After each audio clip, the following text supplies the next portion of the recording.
belief model is a cognitive model posits that behavior is determined by a number of beliefs and beliefs about threats to an individual's well-being and the effectiveness and outcomes of particular actions or behaviors.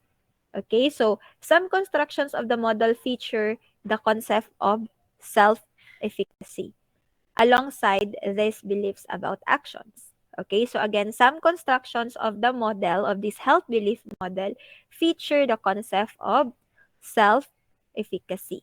Okay, so these beliefs class, yung self-efficacy, are further supplemented by additional stimuli that we refer to as cues to action. Okay, that's cues to action class, not cues and action. Sorry for that.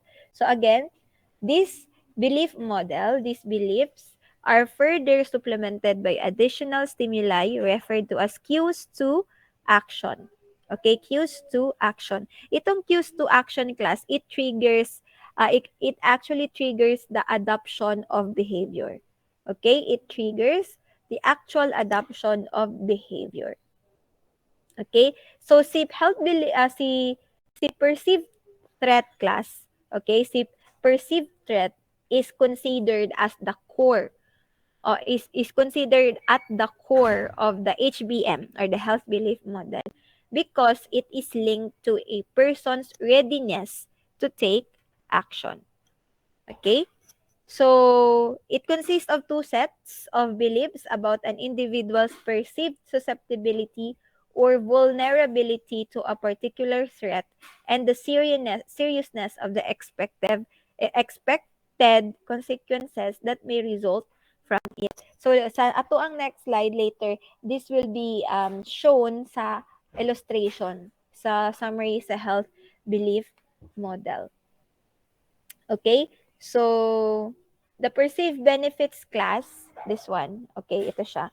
So, let's start na lang again. Sorry. Na-X ko. So, let's have pointer. Okay? So, again, we have perceived, this is the summary, the diagram for health belief model. So, this is the perceived susceptibility, this is the perceived seriousness. Okay? So, again, si perceived threat, okay, si perceived threat, it consists of two sets of beliefs. We have the individual's perceived susceptibility or vulnerability to a particular threat and the seriousness of the expected consequences that may result from it. Okay, so that's the components of perceived threat, which again jots down to the cues to action. Okay, so again, ano nga yun si cues to action? Ito yung additional stimuli. Okay, additional stimuli supplemented alongside with self-efficacy. Okay, so si cues to action class, it triggers the actual adoption of behavior. Okay, so ito si cues to action, it has different sets of readiness, okay, or it has different sets of beliefs about the individual's behavior or health belief, okay? So, ano yung two sets? We have yung two sets under the perceived threat, which is the perceived susceptibility and the perceived seriousness. Okay, so si perceived susceptibility is also known as the perceived vulnerability. Okay, so again, these two sets affect the cues to action. Okay, kasi under siya kay perceived threat. Perceived threat results from what is the factor that affects the cues to action. Okay, whereas si perceived threat merong two set of beliefs. Ito siya si perceived susceptibility and perceived seriousness. Okay? So the perceived benefits associated with a behavior is its likely effectiveness in reducing the threat. Okay? So again, si perceived benefits associated with a behavior that is its likely effectiveness in reducing the threat are weighed against the perceived costs of and negative consequence that may result from it. Okay, so again, si perceived benefits associated with the behavior, ito siya, perceived benefits associated with the behavior, okay, is the likeliness of the effectiveness in reducing the threat. Okay, therefore, perceived benefits can actually affect the effectiveness of the behavior. Okay, it also reduces the the feeling toward the feeling of an individual if there is a threat.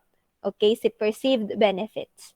Okay, so it also reduces the negative consequences that may result from the threat. Okay, such as yung mga perceived barriers. Okay, this one.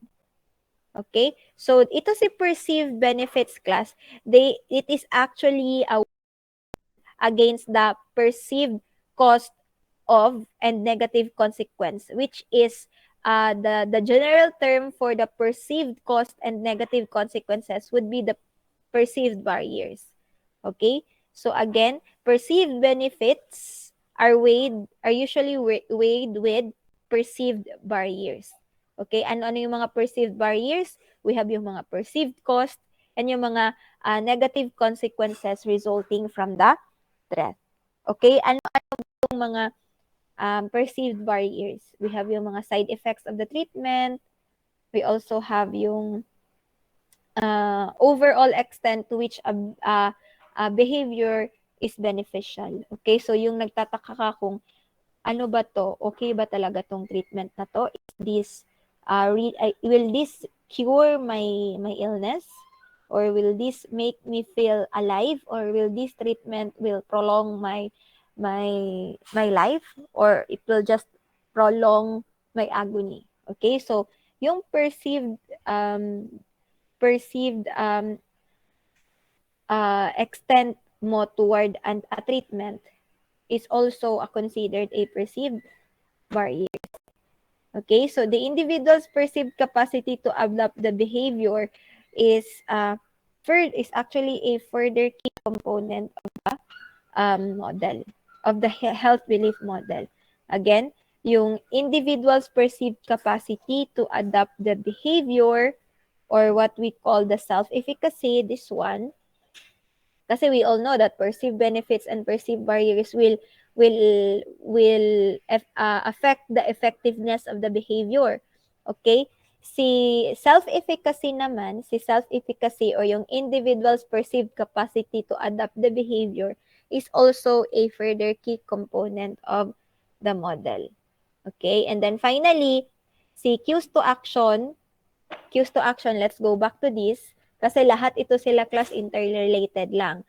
So, si cues to action, di ba, we have said kanina that it has actually, it actually affects the perceived threat. And si perceived threat, meron dalawang beliefs. We have the perceived susceptibility or vulnerability or the perceived seriousness. So, aside from that, ang role din ni cues to action, okay, again, the role of the cues to action, it identifies two types. Okay, we have the internal, which is in the health contents called which is in the health context that includes the symptoms of ill health, and also we have the external, which includes the media campaigns or the receipt of the information. Again, si cues to action aside sa it affects the perceived threat and the effectiveness of behavior, it also has um, two types. Okay, again, we have two types of cue to action. Again, we have two types of cue to action. We have the internal and external. Ano ba to si internal? Si internal is the health context that includes the symptoms of ill health, and si external naman, it includes the media campaigns or the receipt of the information. Okay, so basically, itong cue that affects the perceived threat and effectiveness of behavior And also that has two types. We have internal and external. All of these class na nasa sa loob ng diagram, okay?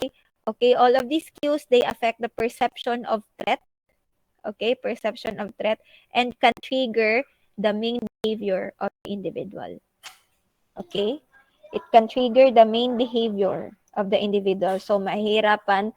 So, magkakaroon ng changes between behavior. Okay? So, the original behavior, magkakaroon ng mahihirapan i-maintain yun. Okay? If, again, if there will always be cues to action, then this will trigger the behavioral change.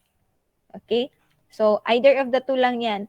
If merong cues to action, it either maintain or changes the behavior. So, again, if there is cues to action and then pareho lang siya all throughout, then it will probably maintain. Pero if si cues to action naman is pa iba-iba, so magkakaroon talaga ng behavioral change. Okay? So, paano mo ba ma-change yung behavior from worse to good or the other way around? In order for behavior to change, people must feel personally vulnerable to a health threat. Okay? So, this is under health belief model ha, kasi we are talking about health. Paano ba na-change yung behavior from the normal behavior to becoming an abnormal behavior? Kapag meron tayong napi-feel na vulnerability or threat mismo, or health threat. Okay? After that, pag may nafi-feel tayo na threat, anong sunod natin iniisip? Yung possible consequences. Severe ba? Malala ba yung consequences nitong nafi-feel natin na threat? Okay? And after that, we see that taking action is likely to either prevent or reduce the risk at an acceptable cost with few barriers. Ideally, that should be the result that we perceive. Okay, ideally. If we feel that we have vulnerable to health, we are vulnerable, or if we feel that we have a health threat, basically our behavior will change talaga. Okay, after that, we again feel if ano yung mga consequences nito, especially if severe ba. If severe yung threat, ano kayang possible consequences? And ideally, after natin maisa-isa yung possible consequences, especially if severe siya, we now plan or we see that taking action, if magte-take tayo ng action, it will likely prevent the health threat or reduce the risk at an acceptable cost with few barriers. Okay? So how do we do this? How do we do the last part, yung last step that we see that the action is likely to either prevent or reduce the risk at an acceptable cost with few barriers? Dapat we must feel competent and have self-efficacy. Okay? In order to execute and maintain the new behavior. Okay? So, yung iba, it either triggers internal or pwede ding external cues to action ang kanyang iti-trigger. But as a whole, it really requires to ensure actual behavior ensues. Okay? So, saan natin ginagamit si health belief model? Ay, okay. So, ito yung sabi natin kanina that health belief model concept, cues to action cues to action under perceived threat consist of two sets of beliefs about an individual perceived susceptibility, this one, and also the individual's perceived seriousness. Okay? So, literature class suggests that among the HBM's components, perceived barriers are the most significant in determining the behavior. Okay? So again, literature suggests that of all the HBM's components, the perceived barriers are the most significant in determining the behavior. Actually, may dalawang established criticisms na of this model, itong HBMs. Okay? And that is they are components and rules daw about the interrelationships. Okay? What's the downside is that yung components and rules about the interrelationships are not actually defined. Okay? And cognitive rational choice based that it does not include social or economic or unconscious determinants of behavior. Okay? So yun lang yung downside niya again because interrelationships, components, and rules about the the criticisms of this model is not actually well defined. Okay, hindi siya defined. Okay, so according to studies class, this model, the health belief model, the health belief model is inadequate as a basis for understanding and intervening in human behaviors for a number of reasons. Okay, so again, this is just according to the different studies. Yung result studies nila, yung model na to, the health belief model, is inadequate. Okay, inadequate as a basis for understanding and intervening in human behaviors. Okay, for a number of reasons. Yun yung sabi sa mga studies. So ano man yung mga number of reasons? Yung number of reasons daw it is that it pays insufficient attention to the social norms and expectations that govern the human choice. And also it pays insufficient attention as well to the habitual and routine nature of much human behavior. So basically, yung model daw na ito, hindi ganun kalaki yung kanyang attention to the social norms and yung mga expectations that governs the human choice. Also, it does not have sufficient attention to the habitual and routine nature of human behavior. As well, class, for this several reason, aside from that class, yung consumers daw, yung HBM or yung health belief model, it fails to recognize how consumers are locked into specific behavioral patterns through institutional factors outside the control of the individual. Okay, so again, aside sa kulang ang kanilang atensyon na binibigay doon sa social norms and expectations ng humans, social norms and expectations that governs the human choice, also, hindi niya din nare-recognize kung paano yung consumer na force into specific behavior patterns through the institutional factors which is outside their control. Okay? So again, this is according to studies. Okay? So, for this reason class, yung mga rason na yon, yung model na ito is inadequate as a basis for understanding and intervening in human behaviors. Okay, because of those reasons that we have mentioned. Okay, and then this will be our last lesson. So we still have 18 minutes, so I think we can finish this one. So we have stages of change. Okay, so we have stages of change. These stages of change is also known as the trans-theoretical model. Okay, so again, stages of change is also known as the trans-theoretical model. It is widely applied cognitive model which subdivides individuals between 5 categories, which are we going to discuss on the next slides, that represent different milestones or levels of motivational readiness. Okay, so we have again 5 categories. I have already summarized that one into a table. You can also see this one sa internet. Okay, so we have different stages of change.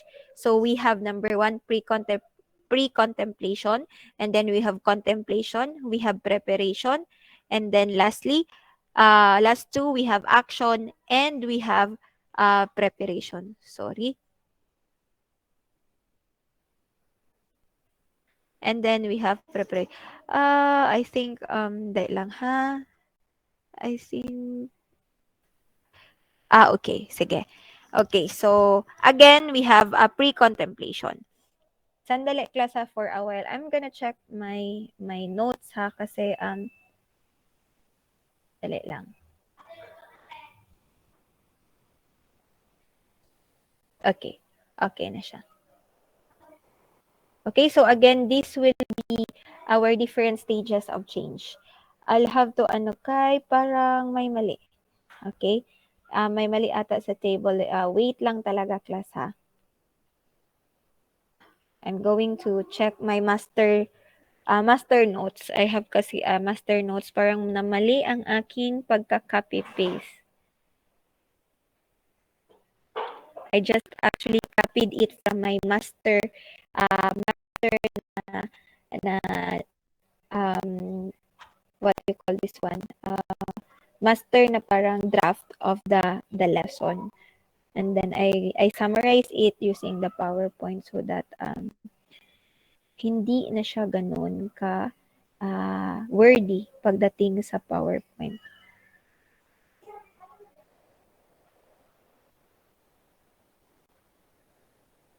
There is actually an easier model or sorry, a diagram for this na mas madali nyo siya yung nakabilog lang.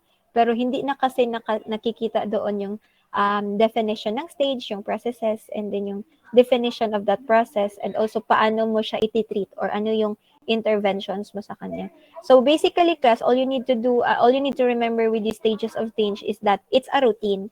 Okay, so after the last stage, go back ka na naman to the pre-contemplation. Because life is like that.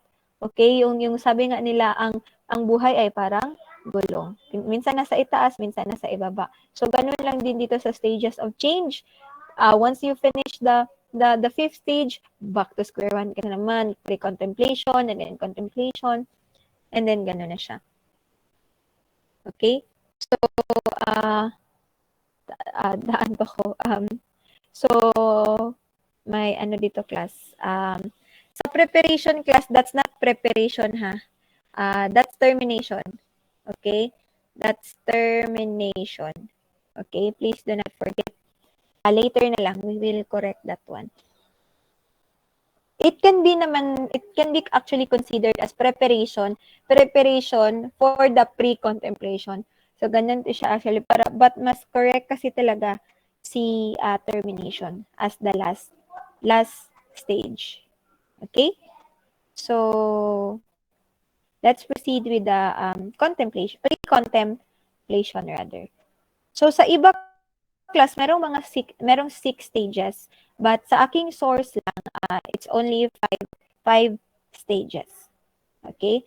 So, may others kasi na meron pang isang one added na stage. So sa stage 1 nila, they have pre-contemplation, and then they have the contemplation, and then they have the preparation, and then step 4 they have the action, and then step 5 they have the maintenance, and then step 6 they have the relapse.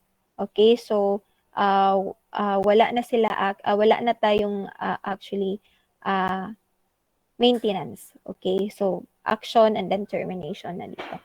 Okay, so sa pre-contemplation, it is the stage wherein an individual is unaware of the problem. So, kasi nga pre-contemplation pa lang, the individual is unaware of the problem and the individual has no intention to change his or her behavior in foreseeable future. So, we have 3 processes under pre-contemplation. We have the consciousness raising, the traumatic relief, and then the environmental re-evaluation. Okay, so sa process definition class, ng isa-isang process under pre-contemplation, the consciousness raising, it increased the information about self and problem. Okay, so that's consciousness raising. Si dramatic relief naman, it refers to the experiencing and expressing feelings about one's problems and solutions. While the last process under pre-contemplation would be the environmental re-evaluation, which refers to assessing how one's problem affects physical environment.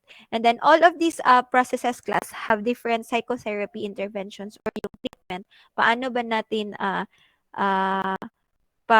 madidetect or paano natin i-resolve yung itong different processes under pre-contemplation.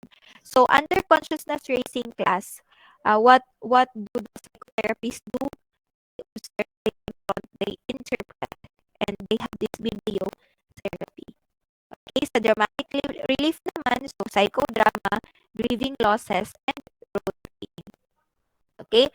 And then sa environmental re-evaluation, ang kanyang psychotherapy intervention would be empathy training and documentaries. So individuals are shown documentaries regarding to their fit to the process where they are under pre-contemplation. Actually, mahirap talaga maging psychotherapist because you are going to study different behaviors, and then the behaviors of one person is different to another. Okay? And then one thing is for sure, dapat strong ka. Dili dapat ka maapektuhan sa imuhang patient. Dapat kung naing ani nga problem si patient, dapat strong ka, dili ka madala. Dili dapat ka ma-carried away. Kasi dako ang tendency nga matakdan ka sa iyaha, so maapil na ka, isa na ka dito sa psychotherapy. Okay? So that's one thing. Okay? So that is why I really did not took up psychology. I don't want to be a psychometrician because I don't have um that strong personality to face the different patients, especially if psychologist ka na, kasi psychometrician and psychologist are different. It would take you a master's degree and board exam in order to become a psychologist. So kapag BS Psychology ang natapos mo and then you pass a board exam, you are called psychometrician. After that, you proceed with the master's degree. After you have took the master's degree, you are going to take again qualifying exam for psychologist. That's the time you become psychologist. Iba din yung psychiatrist. Psychiatrists are basically MDs. Okay? So, they are medical doctors. So, nag-medicine na sila. And then, after nag-medicine, nag-residency for psychiatry. Okay? Basically, psychiatrists are licensed to prescribe. Okay? That's the difference between psychologists and psychiatrists. Psychiatrists are licensed to prescribe. They rely more on the drugs talaga in order to treat someone's mental illness. While si psychologist naman, we do focus more on this psychotherapy. Okay, they focus more on the observations, on the counseling of the patients. Okay, as much as possible, they don't give drugs kasi once the moment that pagtan-aw nila dili na ni kayag psychotherapy, kinahanglan na ni og um, ah, pharmacologic intervention. So once they see that, they will refer to a psychiatrist. Okay? Kasi most of us man do go na talaga if we feel na hindi na natin kaya ang burden, and then we need to seek a professional health professional doctor for this. We actually go to the psychiatrist kasi right away. Even before ako, when I was still not educated with this one, sa aming ano kasi, sa aming subject, sa psychiatry namin noon, when I was still in the med school, yung di pa ako nag-stop, sa psychiatry namin noon, sabi nila, it's really good to seek first psychologist before you go to the psychiatrist. Kasi hindi natin alam, baka kaya lang pala ng psychotherapy yung iyong condition. Kasi it's not good if you are going to, if you are going to resort resort right there and then with the drugs. Kasi drugs has really effect in your body, especially if you're too much exposed with it.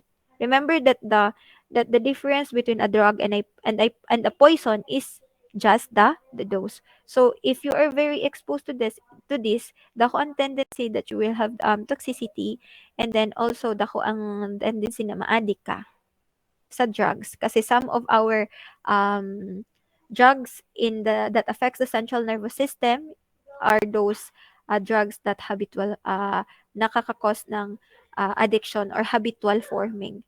Okay? Although psychiatrists, they actually go to psychotherapy interventions.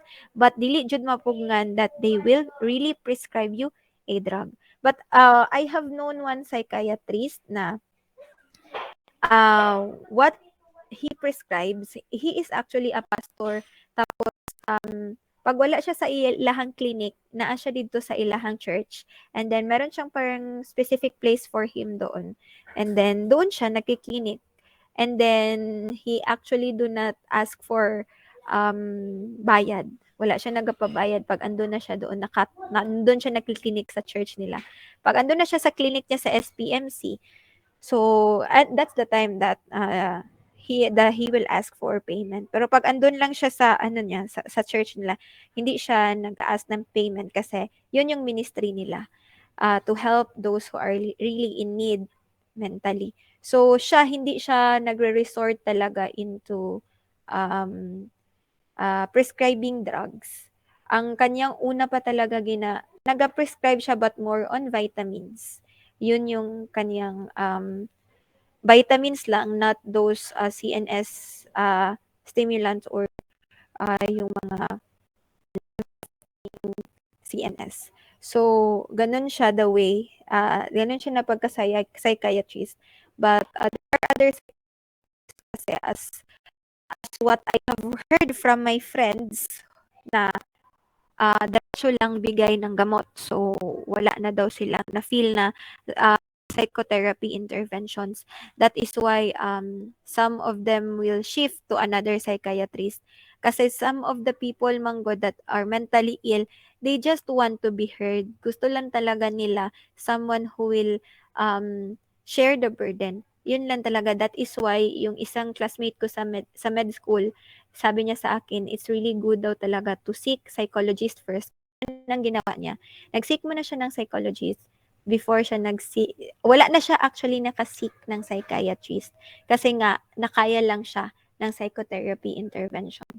So, grabe when you enter med school kasi, you will really be bugbog sarado kayo mentally. Everyday yan. Everyday kayo bugbog sarado mentally and everyday kayo nire-remind that you're nothing but just a medical student.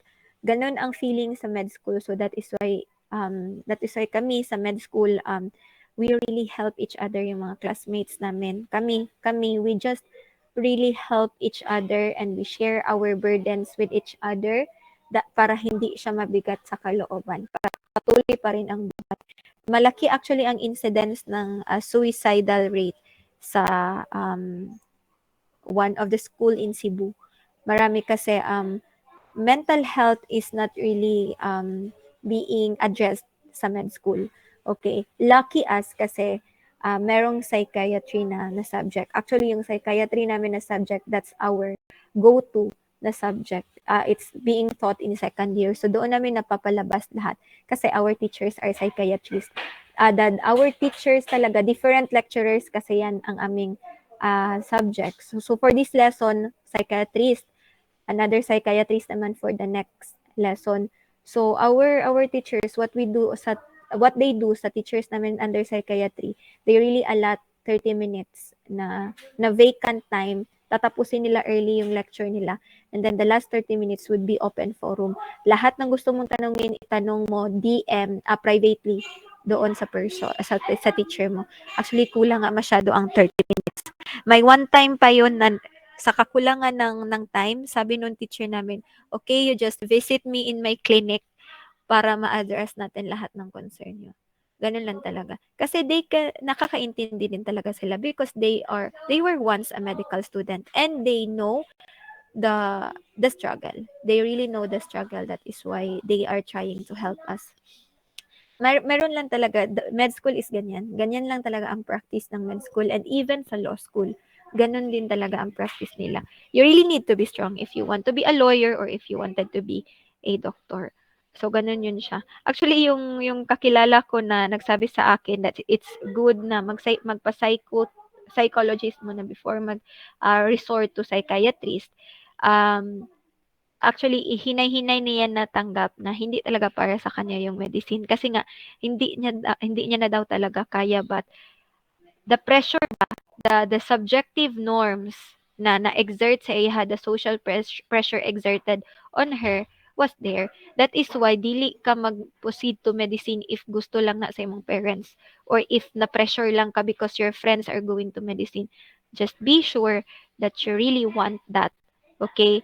Even ang karang maingon ka nga, upon interview, maingon ka nga, I wanted to become a doctor because this has been my dream since childhood. The doctor will actually not the doctor that will be interviewing you Jan Sabrok will actually not accept that reason because that is very generic. Okay, and also if you want to become rich. So that's not the